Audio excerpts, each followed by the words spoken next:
ஓம்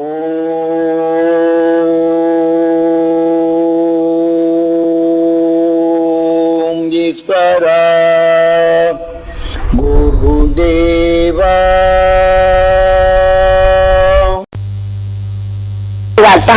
அந்த உலகின் ஆற்றலை நாம் பெருக்க முடியும், அதன் வெளிகொண்டு நாம் வின் செல்ல முடியும் என்ற நிலையை கொண்டுதான் தான் எடுத்துக்கொண்ட அந்த மந்திர சக்தியை அனைத்தையுமே திறந்துவிட்டு ஞானியன் அந்த சப்தரிஷி மண்டலமுடன் அந்த துருவ மகிழ்ச்சியின் அருள் வழியுடைய தன்மைகளை அவர் சுவாசிக்க நேர்ந்து அதன் வழிகொண்டு தான் எடுத்துக்கொண்ட நிலையை கொண்டு அந்த அகசியமா மகிழ்ச்சி எவ்வாறு நீர்நிலைகளை உருவாக்கினாரோ அதே போன்றுதான் அத்தரி மகிழ்ச்சி எல்லா இடங்களுக்கும் சென்று கடும் தவங்களை ஏற்றி தான் இழுத்துள்ள சுவாசத்தின் தன்மைகள் எந்த பாறைகளா இருந்தாலும் அந்த உணர்வுக்குள் அப்பாட்சி அந்த அழகை கொண்டு மேகங்கள் கூடுவரை தனக்குள் அதை நீராக அடிக்கச் செய்து அங்கு இருக்கக்கூடிய அருள் தாகங்களை நீக்கச் செய்து தான் எடுத்துக்கொண்ட உணவின் நிலைகளும் ஒவ்வொரு மக்களின் முன்னத்திற்குள் அந்த உணர்வு ஊடுருவி அந்த உணர்ச்சி மக்களை தூண்டச் செய்து அதன் வழியிலே மகிழ்ச்சியை தூண்டச் செய்து அங்கு நீர்நிலைகளை கொட்டச் செய்து அதன் வழியிலே மக்களுடைய உள்ளங்களை ஒவ்வொருவரையும் உயிரை ஈசனாக மதித்து அந்த உடல் கோயிலாக மதித்து அந்த கோயிலுக்கு வீட்டிற்கும் நற்குணங்கள் அது மகிழ்ந்து ஆனந்தப்படும் அந்த நிலைகளுக்கு அவர் ஆற்றலுக்கு ஞானியாக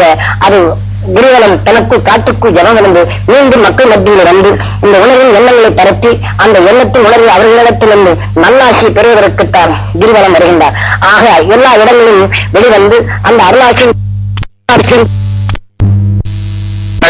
அன்றைய காலத்தில் அது ஒரு காண்டமாக எடுத்துள்ள 5 அது ஒரு ஈகளாக இது பண்ணி அன்றைக்கு அவர்கள் சேர்ந்தார்கள். அவர்கள் சப்தரிஷி மண்டலத்தோட ஒரு அங்கமாக சேர்ந்தார். ஆனால் அவர் சென்ற பின் இதே மாதிரி தப்பித்தவிர அரசன் கையில் இருந்துதான் ஒரு சிலர் தான் போக முடிந்ததை தவிர சாதாரண மக்கள் போகும் நிலையற்று இருந்தது. ஆனால் கடந்த காலங்களில் அப்படி சிலர் சென்ற நிலையை கொண்டு அது கொஞ்ச பேர் தான் போயிருக்கிறார்கள். ஆனால் இப்ப கடிஷம் இருப்பதனாலே நம் குருநாதர் அறிவு வழிப்படி நாம் அனைவருமே சப்தரிஷி மண்டலங்களை எண்ணி அந்த உலகின் ஆற்றல் கொண்டு நாம் இந்த பூ உலகிலே பெரும் படைப்பான நிலைகளை நாம் படைப்பதற்கு அந்த ஞானிகள் காட்சியின் வரைப்படிதான் இப்ப நாம் இருக்கும் தியானத்தின் வழி அறுவழி.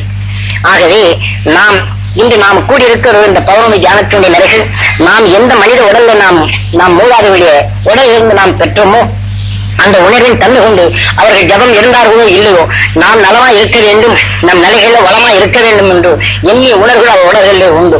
ஆனால் நாம் எடுத்துக்கொண்ட இந்த ஜபத்தின் பலனை கொண்டு நாம் இந்த சத்திய சூக்கியத்தின் இந்த உயிராத்மா இறந்தவர்களை அந்த உயிராத்மா சப்தரிஷி மண்டலத்துடன் இணைய வேண்டும் என்று நாம் அவருடைய உடல் அது சூட்சம சரீரம் நாம் அவருடைய உணர்வின் ஆற்றல் பெருக்கிறவர்கள். இந்த ஆற்றல் மிக்க நிலைகளை இன்று எப்படி விஞ்ஞானி நான் ரேடியோவின் டிவியும் நமக்கு பதிவு செய்தபின் அதில் அதிகமான சக்தி ஊற்றியத்தில் நம் நிலையிலே திசை மாற்ற செய்கின்றானோ இதை போன்று நம் மனித ஆட்சியிலே நம் தாய் தந்தையர்கள் அவர் ஜபமும் இல்லாதபடி பக்தியின் நிலையை கொண்டு மந்திர ஒளிகளை சிக்கியிருந்தாலும் நம் மக்களை தான் வாழ வேண்டும் என்று எண்ணத்தின் உணர்வால் வளர்க்கப்பட்டு தன் பாசத்தின் நிலைகளிலே மக்கள் நல்லதாக இருக்க வேண்டும் என்ற எண்ணத்தில் அவர் செட்டி சென்றார்கள். சொத்தையும் சகத்தையும் விட்டு சென்றாலும் அவர்கள் எடுத்துக்கொண்ட நாம் துன்பப்படும் போது நம்மளுக்காக வந்து எடுத்துக்கொண்ட வேதனை இதை போன்ற உணர்வின் தன்மை தனக்குள் உடலுக்குள் வியாதியாக வந்து அவர் மடிந்திருந்தாலும் இந்த உணர்வின் தன்மைகள் தன் உயிராத்மாவே உணர்வின் ஆத்மாக மாறியிருக்கும்.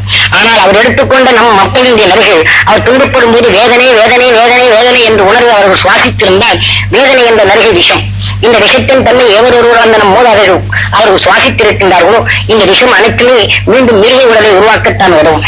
காரணம் மிருகங்கள் அனைத்துமே விஷத்தின் தன்மை தன் உடலாக்கிக் கொள்ளது. ஆகவே இதை போல அது ஆகிவிடும். இந்த நாம் மனிதன் எவ்வளவு சிந்தனை கொண்டு இருந்தாலும் நாம் ஒரு விஷயம் தீண்டிவிட்டால் நாம் சிந்தனை அனைத்துமே இழந்து விடுகின்றோம். விஷத்தை கலந்த நாம் பொருளை உட்கொண்டு விட்டால் மனிதனுடைய எண்ணங்கள் அனைத்துமே அழிந்து விடுகின்றது. இந்த உணர்விடர்கள் கயறப்பட்டு மனித எண்ணத்துக்குள் சூன்யமாகிவிட்டால் நாம் இறந்த பின் இந்த விஷத்தின் உணர்வு கொண்ட மனத்துடன் தான் இந்த புதியில நம் உயிராத்மா செல்லும். ஆனால் நாம் எந்த விஷத்தின் தன்மை பெற்றோமோ அந்த விஷத்தின் தன்மை கொண்ட இன்னும் மிருக உடலுக்குள் சென்றுவிடும். ஆக அது உடனடியாக செல்வதில்லை. இது இதனுடைய உணவுகள் இந்த உயிராத்மா பெற்றத்தின் இந்த புதியின் ஈர்ப்பலைகளுக்குள் அது சேர்ந்து இது ஒவ்வொரு காந்த அணுக்களின் தன்மையை தாக்கப்பட்டு அதன் வழிகளிலேயேதான் இந்த அணுவின் வளர்ச்சியின் நிலையை முடிவு பெறுவதற்கு 100 வருஷம் ஆகும் அல்லது 50 வருஷம் ஆகும். 50 குறைந்தபட்சமாவது 50 வருஷம் ஆகும். அப்படி இல்லை என்றால் பழிதிக்கு உணவுடன் எனக்கு துரோகம் செய்தான் என்ற ஒரு உடலுக்குள் அந்த உணவுடைய நிலையை பதிவு செய்திருந்தால் இந்த உயிராத்மா இறந்த பின் எனக்கு இப்படி செய்தாலே இவனால்தான் தொல்லை என்று எண்ணி அந்த கடைசி நிமிஷம் எடுத்திருந்தால் போ இந்த உணவு கொண்டு இந்த உடலிலே எடுத்து அடுத்த மனித உடலுக்குள் சென்றவுடனே இந்த உணவுக்குள் அங்கு குழந்தையா பிறக்காது.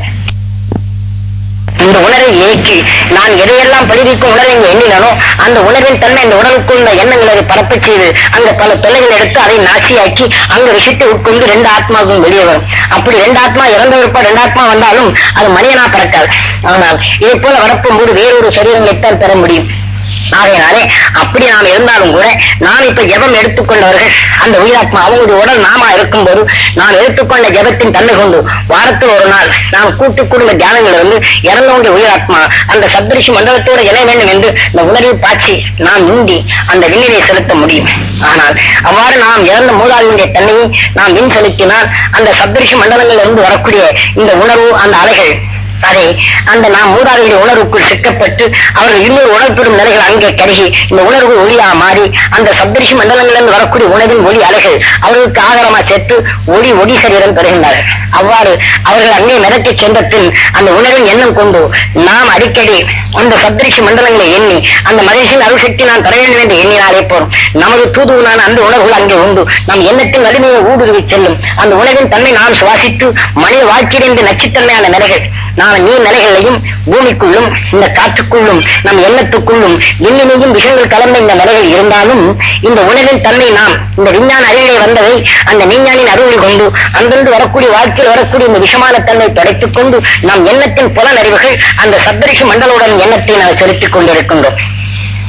ஆனால் அந்த செலுத்திக் கொண்ட அந்த ஆற்றல் மிக்க சக்தி நாம பெருக்கும் போதுதான் இந்த உணவின் ஆற்றலின் தன்மை கொண்டு நாம் மெய்குடியை நாம் இதை விட்டு சென்றத்தில் அங்கே செல்கின்றோம். பகுதிக்கும் உணவுடன் நாம் இந்த உடலை சென்றத்தில் அடுத்த உடலுக்குள் நாம் சென்று அங்கே நாம் மீண்டும் எந்த நிலைகளை செய்கின்றோமோ இதை போன்றுதான் நம் மூதாதைய உணவுடைய நிலைகளை நாம் மின் செலுத்தும் போது அந்த எண்ணத்தை செலுத்திய உடனே நம் உணவின் அழகை நிறைந்திருக்கும் அந்த ஆற்றல் மிக்க எண்ணங்கள் வருகின்றது.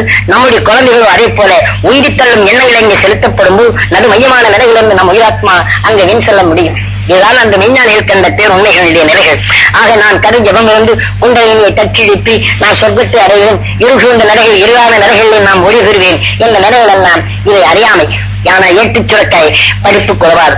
ஆக இயற்கையின் உணவின் தன்மைகள் உணவின் அணுக்கள் எவ்வாறு மோதி அந்த உணவின் தன்மை தனக்குள் எடுத்துக்கொண்டதோ இந்த மெய்ஞானியின் அறுவழிப்படி நாம் செல்வதே அந்த முறை.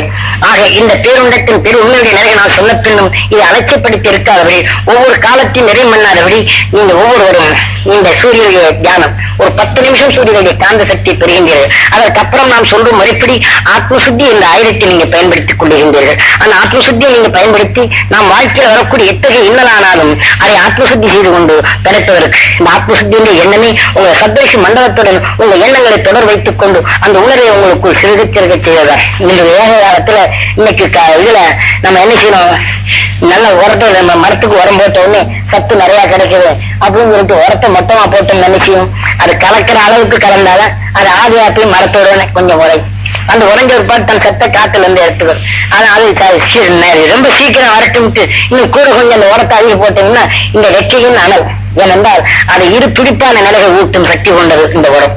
ஏனென்றால் தாவர சக்தியின் நிலையை அந்த வெப்பத்தின் நிலையை கொண்டு சில உணவுடன் கலந்த உடனே அந்த துடிப்பின் ஆற்றல் அதிகமாக கூட்டி அது பூமியை பட்ட பின் நீருடன் ஆவியாக கலந்து ஒரு மரத்தின் சத்துக்குள் அது தாரி அந்த உடன் கலக்கப்படும் போது இருக்கு தகுந்த அதுக்கு இனிமையாக இருந்துதான் இது அதுக்குள் அதை கவரும் தன்மைக்கு வர வேண்டும். அதை வெல்லும் தன்மைக்கு ஆவியின் தன்மை போய்விட்டால் அதனுடைய சத்தை இலக்கை செய்தபடி இது உட்கொண்டு விடும், இது மடிந்துவிடும்.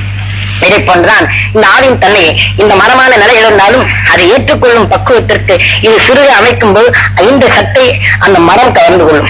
மரத்துக்குள் அழிந்த அந்த அணுக்களின் வெப்பகாந்தம் தனக்குள் துடித்தத்தின் அந்த துடிப்பு நிலையை கொண்டு எதை தனக்குள் சத்தாக ஐக்கியமாக்கிக் கொண்டதோ அந்த சத்தின் அலையை மரம் இழுத்து தான் சுவாசித்து இந்த உணவின் தன்னை உழைவை செய்து அந்த தடசத்தின் நிலைகள் மரம் கொள்கையும் கொளுத்து அதுக்குள் அது வித்தின் தன்மையை அது சுரக்க செய்யும். ஆனா அது அதிகமா போட்டு விட்டாலோ அதனடி சத்தை இது இழக்க செய்வது. இதே போன்றுதான் மெய்ஞானின் அறுவழியும் நாம் சிறுத்தை சிறுகை கேட்பதும் ஒரு உடலுக்கு உணர்வின் தன்மைகள் ஒவ்வொரு மனிதனுக்கும் ஒவ்வொரு விதமான நிலைகள் உண்டு. ஆனால் இதை நாம் சரிவிட்டுவதற்கு நம்மை சார்ந்த மூலாளுடைய நிலைகளை நாம் தியானம் எடுத்து அந்த உயிராத்மாக்கள் சப்தரிஷி மண்டலம் சேர வேண்டும், அவங்க உயிராத்மா ஒளி நிலைகள் பெற வேண்டும், அங்கிருந்து நான் அந்த ஒளியை நாம் பெற வேண்டும் என்று இந்த உணர்வினை நாம் அடிக்கடி நாம் எடுத்தாக வேண்டும். ஆக அந்த உடலின் உணர்வின் நிலைகள் நமக்கு உண்டு. நம் மூதாதையுடைய உணர்வுகளும் அவ்வாறு உண்டு. இந்த உணர்வின் தன்மை நாம் விண்ணிலே செலுத்தப்படும் போது அவருக்குள் ஆற்றலையான அந்த சமைத்த உணவுகள் அந்த மெய்ஞானின் அறுவடையின் தன்மை அங்குக்குள் பெருக்கி அந்த உணர்வின் அலைகளை நாம் எண்ணி அது சிறுக சிறுக நாம் சுவாசித்து நம் உடல்ல வரக்கூடிய இந்த விஷத்தின் தன்மை மாய்த்து நம் உடலில் இருக்கக்கூடிய அலக்களின் தன்மையை இது சிறுக சிறுக கவரச் செய்து அந்த சப்தரிஷி மண்டலத்தின் நிலையை நமக்குள் அது உராயச் செய்து இந்த உணர்வின் நன்மையை நாம் பெருக்கச் செய்த பின் தான் நாம் இந்த உடலை விட்டு சென்றாலும் இந்த உணர்வின் மனம், இந்த உணர்வின் எண்ணம், இந்த அலையின் தன்மைகள் அங்கே செல்லும்.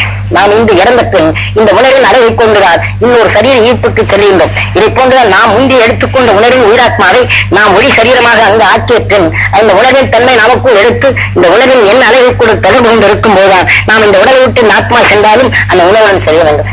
ஆகையினால இது குருபலம் வேண்டும், குரு வழி நடக்க வேண்டும். ஆனால் இப்ப நான் எடுத்துக்கொண்டிருக்கும் போதே இடையிலே தடைப்படுத்தி விட்டால் ஒரு கம்ப்யூட்டர் அலவரிசையிலே மாற்று இலையான உணர்வு வந்துவிட்டால் எடை கூடிவிடும். ஆனால் எடை கூடிவிட்டாலும் இந்த உணர்வின் அழகை மாற்றிவிட்டாலோ நாம் செயல்படும் தன்மை அதை இழந்துவிடும். இதை போன்றுதான் மனிதனுடைய உணர்வுக்குள்ளும் அடைய வேண்டிய தன்மைகள் நாம் ஒரு சீரான நிலைகளை அலைகளை ஊர்திப்படுத்த வேண்டும். இந்த அலைகளுக்குள் நாம் இடையே ஊடுருவச் செய்தால் இந்த உணர்நிலை சிறிதளவு மாறினாலும் நாம் எடுக்கும் மெய் உணர்வுகளை தடுக்கச் செய்யும். ஆனால் இதை நாம் மாற்றுவதற்கு நம் உடல் அமைப்புடன் எழுந்து கொண்ட அந்த சப்தரிஷிங்க மண்டலங்களிலே நாம் இறந்த மூலாளிகளுடைய கடுமையான நிலைகளை நாம் சூரியனை தாண்டி சக்தி எடுத்து அந்த இறந்த உயிராத்மாவுடைய நிலைகளை அந்த சப்தரிஷி மண்டலத்தோடு இணைய வேண்டும். அவன் ஒளி செய்யும் பெற வேண்டும் என்று உணர்வை உந்தி உந்தி உந்தி உந்தி நாம் தள்ளிக்கொண்டு இருக்க வேண்டும்.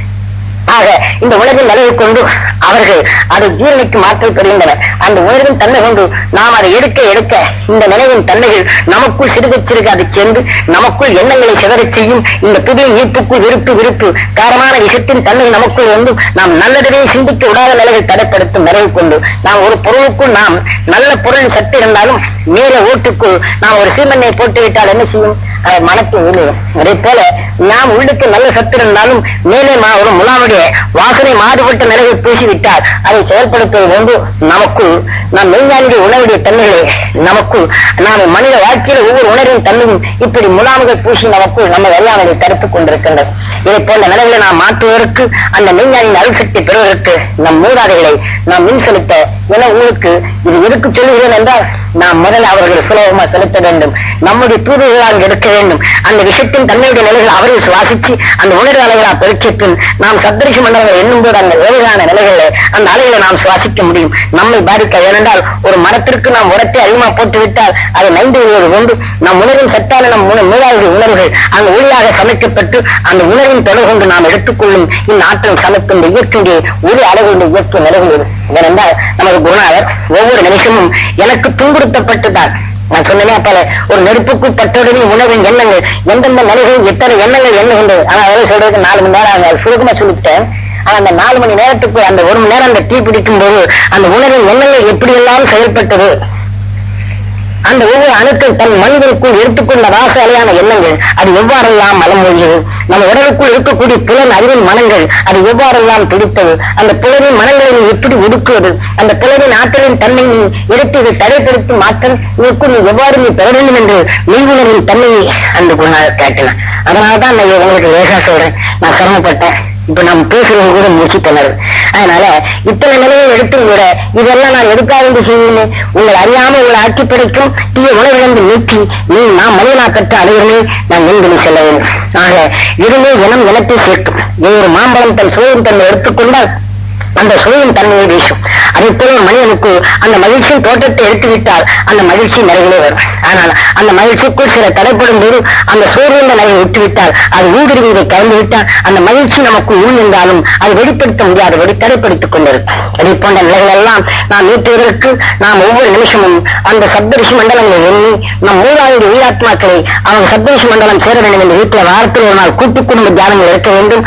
அடுத்து நாம் ஆத்மசுத்தி செய்யும் போதெல்லாம் ஓம் ஜீஸ்வாவின் உயிருடன் தொடர்ந்து அந்த மகிழ்ச்சியின் அரிசக்தி நான் பெற வேண்டும், அந்த மகிழ்ச்சியின் அறுவடை நான் பெற வேண்டும், இது ஜீவாத்மா பெற வேண்டும் என்று ஒரு 5 நிமிஷம் ஒரு 2 நிமிஷம் நீங்க நினைச்சு பாருங்க. உங்களுக்குள் வரக்கூடிய ஆற்றலை நிலைகள் கொண்டு உங்களுக்குள் வரக்கூடிய துன்பத்தை நீக்கி ஒளியுடன் நாம் தொடர்பு கொள்கின்றோம். நாளைக்கு வரக்கூடிய இந்த அலைவரிசையான விஞ்ஞான நிலைகளிலிருந்து உங்களை காப்பதற்காக வேண்டிதான் இந்த ஒளிகளை நான் உங்களுக்குள் பரப்பி செய்கின்றேன்.